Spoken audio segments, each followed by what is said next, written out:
Welcome back. You're listening to WSB Stony Brook. You just heard some songs of Scream of Syrens' latest release, Reflections. I'm now joined by a couple of members in the band. How about you guys introduce yourselves and tell us a kind of brief history of Screams of Syrens? All right, well, what's up? My name is Trevor. I am the vocalist of Screams of Syrens. Hi, everyone. I'm Julio Robles, and I am the bassist of Screams of Syrens. So how did you guys meet? How did kind of the band transform to what it is today? So we, myself and our guitarist Alex, we've been playing music together for close to 10 years now. We were in another band together. Yeah, he couldn't be on the call today, but we were in another band together. We ended up both leaving that band and forming this one in, I think it was 2013. Okay.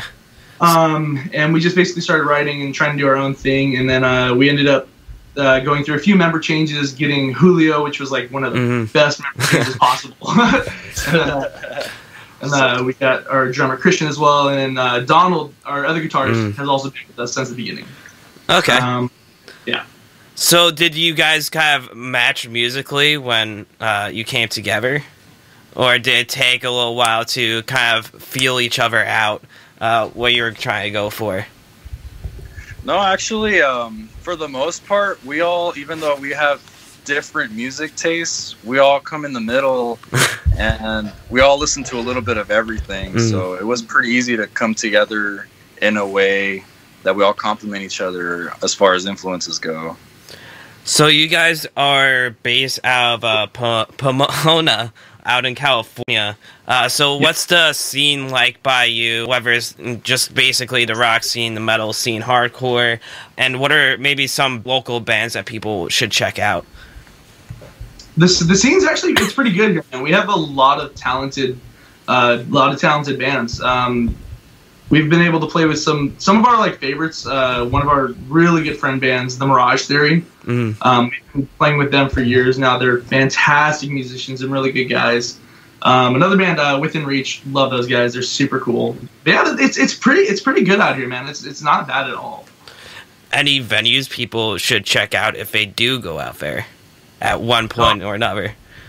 Blast House and Chain Reaction are my top two favorite venues I think that we've ever played. All right, you guys, again, just released a new record called Reflections, and you just did a tour for that record with Indivisions. So what was it like trying to implement all the new music into a live setting? This one, Julio?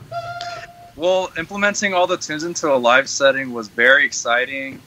We went through a lot of preparation in the rehearsal process, and as far as how our parts are going to be different live from the record and make things a little bit more interesting for the live show. Yeah. So it was intense, but I think we had a pretty extensive preparation process, and we felt really good about it overall. Yeah. So it was a bit straightforward for you guys, especially if all the planning ahead. I would say so. It's been a long process, but straightforward would definitely be a word I would use. Yeah. Like I said, you just did a tour with Indivision. Any cool, funny stories that happened on tour? Sometimes nothing happens, but sometimes there's just crazy stuff happens. So any interesting stories you want to tell to the people listening right now? Okay, I do have one. Okay, so while we were touring with these guys, their guitarist Cody, he asked me one night, Julio, I was hoping you were gonna tell this one. It was like, Julio, could you film our live set? He had a professional camera and everything. Okay. And I got super stoked, and I got on stage and I got shots of them and everything. And so when we were in Boise, Idaho, the stage area had a curtain and this ramp that went onto the stage from the back, and the rest was just there was nothing else. It was just that one ramp, and I went behind the drums and I missed the ramp and I fell. Actually, our guitarist Alex caught it on Snapchat, and it was hilarious. And I got this horrible cut on my leg. Oh, It was great. I was sitting like in front of the stage at our merch booth, and I was just watching him back there do this. And like you said, there was a curtain. All of a sudden, just whoop, he's gone. Just the curtain disappeared behind it. It's like that. Did you see that video of a woman dancing on the stage? It's like a 5-second video, and she just straight falls. And I think I know the one you're talking about. It was a great video, and people are like, just playing like all the different music over. That kind of reminds me the story that you just told us. Is there any places that you're trying to aim to play later in 2019? Yeah, I think we want to, like, this tour, we pretty much hit all of the west side of the U.S. up to, we went to as far as Idaho and Nevada and stuff like that. We definitely want to get further out east. Like, that's one of our main goals, is to just kind of spread out further and further as the year goes on, and eventually, make it out to New York. Yeah, well, not Brooklyn, because freaking legitimately every show out here that's been getting announced is in Brooklyn. It's like the most difficult area to get to. I mean, the venues are cool, but AMH is always, Emmyville Music Hall is always a great spot to tour if you do come through here. And we got a whole bunch of dope locals that you can play with. A lot of like pop punk bands play over here, but we do have kind of a really cool metal scene. A lot of progressive metal bands. Really interesting stuff. That's cool. So let's start talking about your newest record called Reflections. It released like 2 weeks ago. It was pretty recent. Yeah, it was recent. But let's start off with the album art on the record. For people that may not know, it's a person kind of in a foggy mirror in the middle of this field of mountains in the background. So why did you kind of go with that imagery to symbolize the album or represent the album? Well, I can like say lyrically from that standpoint, the album is kind of one of those, like, it's not a concept album, but it does have a theme throughout the whole album, which is kind of a struggle between the light and the dark sort of thing. So the mirror in the field, it's like you have this beautiful setting, and then right in the middle you have this just darkness, and that's kind of it's almost a metaphor, I guess. I mean, anything could be a metaphor, but yeah, that I can definitely say that it represents the light and dark, especially reading through the lyrics on the record, and you get to points where it's about disease, you got redemption. Let's start off with the songwriting process. How do you guys begin structuring a song and forming it? At any given time when we're working on music, each one of us will have like a single, like a riff or an idea, and when the rest of us really like it and think that it sounds interesting, we just all kind of expand on it. And that idea will usually be around a minute long or a minute and a half. So we usually start out with a pretty good chunk, and between the 5 of us, we just kind of add our own little parts to it. And just like writing a paper, we have like a first draft, a second draft. We start building a backing track. So many drafts. Yeah. How much demoing went into the process? Oh, it was a lot. Basically, I own a recording studio. That's actually what I'm in right now. Oh, okay. It's studio. So I'll like those guys have their own programs and stuff that they can record on. We just like send things back and forth to each other. We'll kind of just build it as it goes. Then they'll come in here and we'll track everything and just get like a basic demo of the song. Then we'll all take it and listen to it for like a week, and then be like, okay, we hate everything. Let's like redo the whole thing. And it'll just like keep going until like we start. Like, there's always that feeling you get, like, oh, okay, this is starting to be something. Like, this is exactly where we need to go with the song. And then the story builds with the song, and it kind of just dominoes from there.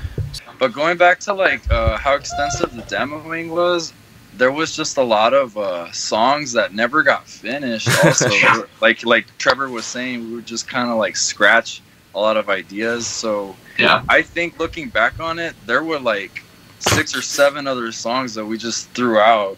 Oh, at least, yeah. Yeah, just to give an idea of how many songs we just didn't finish. Yeah, we could have had a 20-song album if we stuck with all of them. Yeah. Double LP. You said you're in the kind of a production studio, so you produced this record by yourself? Yes. Okay. Yeah. We recorded and everything here at the studio. So did you take any kind of different approaches as compared to your earlier releases? Yeah, it was, I mean, mainly with the first EP we did, we did that in, I think, 2014 is when we recorded that. That was, like, one of the first things we, like, did. And since then, like, as a producer myself and, like, all of us together doing it, like, we've all figured out new techniques, like, just really, like, tried to strengthen our game with everything. So it was a different process for sure. It went a lot smoother, and it was, it ended up sounding a lot better. There were upgrades in, like, plugins and stuff along the way, too. So our sound actually got better with time. It was pretty dope. So how did you guys start implementing the theatrical effects? Like, for example, like the chainsaw part and like Chimera, or just anything else in that record? Yeah, so we're all huge fans of like horror movies and stuff like that, and that's just like it kind of. We wanted to bring our personality into the music. We didn't want it to just be we're five guys who are just gonna write some music that we think sounds cool. Like this is like music we all truly like feel, and we're all huge fans of like I know myself, I'm a huge theater fan and opera fan and stuff like that. So, and I think the rest of the guys are for sure too. So we try to really like bring that into metal because like we love that sound. It kind of brings it to a new area. Yeah. Of, I can guess you probably went insane for Ice Nine Kills' latest record. Absolutely insane. Love Ice Nine Kills. How do you kind of implement these sounds? Is there any points where, like, how are we going to do this?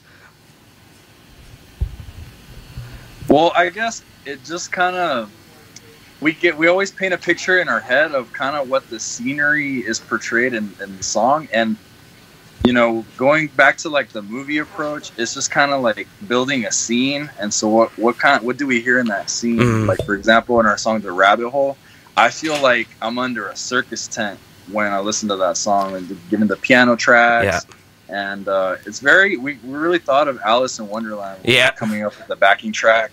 So just, we go back to movies a lot, and like what are his creepy aspects in horror movies and other movies are just kind of like, that helps our fans paint a picture in their head. Yeah. Let's start talking about the lyrics on the record. So what is the approach in writing the lyrics and kind of forming a narrative while putting personal feelings and ideas into it? Well, yeah. So when I write lyrics, I kind of have to get myself into a certain headspace. Like it's kind of like what Julio was saying. We kind of almost transport into a different world at that point. Like we're trying to create a story. Like there's a lot of bands that write about what's going on now, different things that they've gone through in their life. We try to more so give the audience like a story. Like we want to give them a movie within a song, and that's kind of our goal. So writing lyrics is very much like writing a script, I guess. It's like I have to get like a storyline in my head, and then the guys, they all help a lot with that because I'll bounce ideas off them, and they'll be like, okay, cool, yeah, let's see, maybe we can do this and that. So it's a process, man, but it's fun writing these kind of stories. It's a lot. I like it better than writing, relationship songs. Like every other pop punk song. Yeah, exactly. Yeah. I picked out 2 lines from 2 different songs that stood out to me, and the first one is off of Devil Beneath, and it goes, "The blackened sky beckons a tear from the weary eyes created by fear." So you can kind of give an overview of what you're trying to go with for that line, or if you can't think of anything, because sometimes I pick some hard ones, you can just kind of give an overview of the song. Yeah, that song, there's no like specific thing it's about. It's kind of more or less about just like a tyrannical entity that you're trying to, revolt against, more or less. And like I said, I don't write anything lyrically about anything in real life, so it doesn't correlate with anything going on. But like when I wrote that, it was almost like, God, what movie was it? I always get inspiration from like movies because I'm a huge movie buff. Yeah. And there was a movie I had watched right before I'd written those lyrics, and it was one of those where it kind of gave me the inspiration to write something about, just revolting, and I think it may have been like Terminator or something. But it's just it's that sort of thing. You're just you're trying to make it through this desolate wasteland and survive basically. So the next song next set of lyrics is from the song Waves of Time, and it goes, I float through the dark web of space, perception lost to a most obscene blank canvas, waiting to be painted with the dead and dying souls, wandering the desolate layers of time. Yeah. Wow. That those lyrics, like, I read those back and get tripped out by those. It's like I said, there's certain like I'll be in a certain headspace when I write these songs, and like you said, like sometimes you just like don't really remember what it is. But that one, I think that was more or less a story of it's somewhat like it's a story of somebody who's passed away and wants to right the wrongs they've done in their life. They're trying to get back. They're trying to right some wrongs they've done. So it was just kind of a fancy way of saying he's floating through this dead space, and it's just a fancy way of that. It was a lot of words for a very simple thought. So let's kind of go back to kind of the songwriting process and the structuring. Were there any points where you kind of had a vision for a song that it completely changed by the end product? Oh, absolutely. I think that was especially true with Down the Rabbit Hole. Yeah.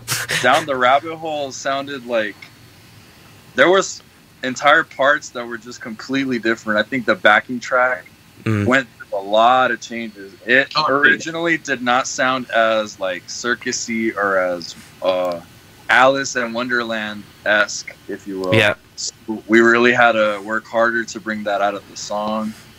And Waves of Time actually went through a lot of changes as well, especially in the backing track and the composition. The end result of Waves of Time ended up being a lot more heartfelt than we had originally intended. And it's actually like a very melancholic and sweet song and very epic. We actually, I'm really proud of that one. I think we all are. But we could never have imagined that it would have ended out so adequately melodic and just... It was awesome. These songs start out like you would not even recognize them. They're horrible. Alright, you guys recently released a music video for House of Mirrors. So what was the process like in kind of scripting that story, making that music video, and kind of making a small upcoming series for it? Well, honestly, it was surprisingly very improvised and like structured at the same time. Like we knew more or less what kind of a story we wanted to tell. That we knew that we wanted like to have 5 of us just kind of hanging out regularly, and out of nowhere just have like an entity disturb our like friendship. And so with our videographer Nick Syrian, that portion of the video we shot at Trevor's house. And we just kind of like, before we shot every scene, we just kind of like, okay, this is what's going to happen next. This is how Donald is going to disappear. This is how Alex is going to disappear. And we just kind of choreographed it very effectively. In the end, we were really happy with how it came out. Yeah, it was a lot of fun. Anything you want to try out in future music videos that kind of didn't make the cut on the first one? It's an interesting question. I think ultimately it would be fun to make it more, to throw more horror movie elements in it. Just a lot more like Easter egg type things. Yeah, absolutely. Yeah. And more makeup, special effects. That would be really sick to be able to bring that higher production level. I mean, like, I'll bring them up again, but Ice Nine Kills kind of creating their kind of video series for the album, having kind of like 4 songs together and making kind of like a mini movie for it. Yeah, it's incredible. They're, obviously, we're inspired by them and their theatrical elements. We're definitely like, we have a different way we do it, like, because they do like straight like horror movie stuff. Like we're trying to write stories and do that, but yeah, they're amazing what they do. Let's talk about small production details people kind of miss on this record. I played a couple of songs, but if someone's listening Reflections for the first time, or like the third time, or the fifth time, whatever it may be, what are some musical things that people may not catch for like the first time listening to it? Oh, that's a really good question. So it could be like an underlining melody, it could be like some vocal harmony, or I was actually going to touch on the harmonies. One thing I do want to make sure people know is that it is not me doing the harmonies. Like, I do the main vocals, but our two guitarists, Alex and Donald, they do all of the harmonies, and those guys are incredible singers. So, like, you know, it's like I definitely want people like to know that, since you brought it up. Like, it's incredible what they can do. Like, on Waves of Time, all those harmonies are done, like, we do it live and everything. Like, it's all 3-part harmonies, and, you know, that's definitely something people enjoy watching our shows, is, like, actually having everyone up. And then Julio lately has been hopping on the mic and doing some harmonies and some screaming. It's a hectic show, that's for sure.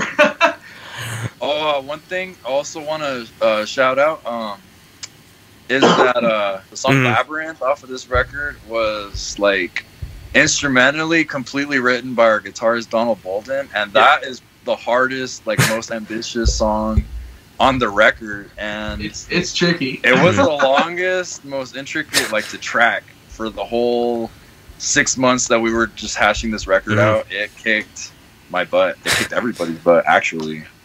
It was crazy. But yeah. Let's talk about for the rest of 2019. What are your plans, whether it's touring, trying to make more music in the time being, trying to implement more merch? So, yeah, what are your plans? Pretty much everything you said. We're definitely going to be touring a lot this year. That's one of the main things we want to do, is get touring. We're going to be finishing up the 2 last videos for the series off of House of Mirrors. So the last 2 videos will be finished up this year, pretty soon actually. We plan on hitting festivals. We're definitely going to try to do the festival circuit if we can. Just keep hitting everything as much as we can. You know, we're trying to make this the year that we grow the most. Yeah, we're already working on a new record. We're about 2 songs in. Yeah. So, we never stop writing. But this question slipped through my mind. I just lost track. But is there anything you guys want to experiment with in the future? You guys are already super experimental, but are there certain things that you want to try out? Well, I think, like, with Julio's influence and with Christian's influence, they're extremely prog-oriented. So we're definitely going to implement a little more progressive, like, metal writing into the music, because these guys are, like, hardcore prog heads, hardcore. And Donald as well, so we're going to definitely try to experiment a little bit more with that. We're not going to go, like, too far, up, because we, like, have a really good formula right now, and we all really enjoy what we're writing. But we're, you know, always growing as musicians and writers and stuff. So, well, thank you for joining me and talk about the latest record, Reflections, and kind of talk about the tour within Divisions. Where can people keep up to date with you, find your music, and support you? Facebook.com/Screams of Syrens. We're on Instagram at Screams of Syrens, Sirens spelled with a Y. And our music is out everywhere. It's on Spotify, Apple Music, Amazon, Google Play. It's anywhere you love streaming your music. Yeah. All right. Well, I just want to give a really quick shout out to our. Sorry about that. As before we quit this, I want to give a big shout out to our management. They've been, like, in this whole process, they've been helping us, like, so much. So Ambiguous Music Group have been the best, and Todd Koval, the owner, like, he's the dude. So we just want to give a big shout out to them. All right. Well, everyone, stay tuned. The show's almost over, but I'll play 1 or 2 more songs for you guys. Again, check out Screams of Syrens on Facebook, Spotify, and go support those guys. Listen to their newest record, Reflections, and keep up to date with them, because they're probably releasing some new stuff and touring. See you guys soon. Hopefully we'll see you here on Long Island, and maybe you can do Acoustic Set in the studio if you land on a Thursday or some weekday, you know? And do some in-studio stuff. Awesome. All right, thanks, guys. All right, thanks, man. Have a good one. See you.